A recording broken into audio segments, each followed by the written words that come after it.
አመሰግናለሁ ዛሬም በሰመራ ከተማ ተገኝተናል በሰመራ ያለው የማለዳ ድባብ በተወሰነ መልኩ ለተመልካቾች ለማድረስ ያህል በተለይ አሁን የሰዓቱ ወደ ስራ መግቢያ ወደ ትምህርት ቤት የሚሄዱ ተማሪዎች የሚገቡበት እንደመሆኑ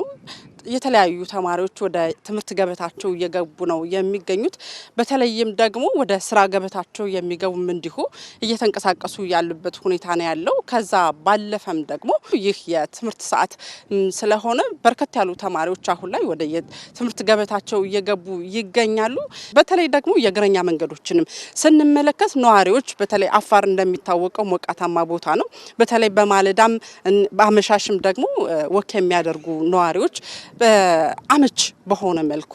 ቀዝቀዝ ያለና አየር ለመቀበል ወክ እንዲያደርጉም የሚያደርጋቸው ነው አፋር እንደሚታወቀው የበርካታ ታሪካዊ ቅርሶች የተፈጥሮ ሀብቶች ጸጋዎች ያሉበት ክልል እንደመሆኑ በርካታ የሀገር ውስጥና የዓለም አቀፍ ቱሪስቶች ወደ ከተማዋ ይመጣሉ እንዲሁም ታሪካዊ አጥኞች ጭምር ወደዚች ከተማ ይመጣሉ እንግዶቹ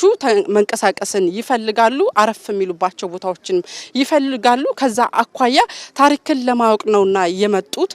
ተዘዋውሮ ከተማዋን በመጎብኘት በኩል በየመንገድ ዳርቻዋ አረፍ ይያሉ ከተማዋን በመመልከት በኩልም የቱሪስት መስህብን በማነቃቃትና የከተማዋን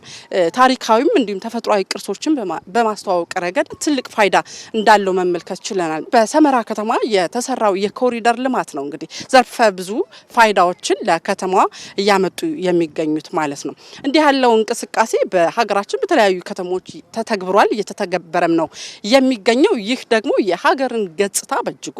የሚቀይር ሀገር በእድገት ጎዳና ላይ መሆኗን የሚያመላክት ነው የዚህ ድል ተጠቃሚ የሆነችው ሰመራ ከተማ ላይ ነው ዛሬ የተገኘ ነው ማለት ነው ይህ እንደ አጠቃላይ እንግዲህ ክልሉን በማሳደግ ደረጃ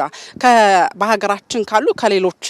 ከተሞች ጋርም ተወዳዳሪ እንድትሆን ጭምር ትልቅ መሰረት የሚጥል ስለመሆኑ እንዲሁ መመልከት ችለናል እኛም ያነጋገርናቸው ነዋሪዎችም እንዲሁ ሀሳባቸውን ሲያጋሩን ነበር እንዲህ ያለው እድል እንግዲህ ከጊዜ ወደ ጊዜ መስፋት እንዳለበትም ጭምር እንዲሁ ሀሳባቸውን ሲያጋሩን የነበረበት አጋጣሚ አለ ይህ ልማት እንግዲህ አሁን ላይ ለከተማ ነዋሪዎቹ ከፍተኛ እድልን የፈጠረ ሆኖ አግኝተናል ማለት ነው በአጠቃላይ አሁን ላይ ያለው የማለዳ ድባቡን ስንመለከት እንግዲህ ሰራተኞች ወደ ስራ ገበታቸው እየገቡ ተማሪዎችም ወደ ትምህርት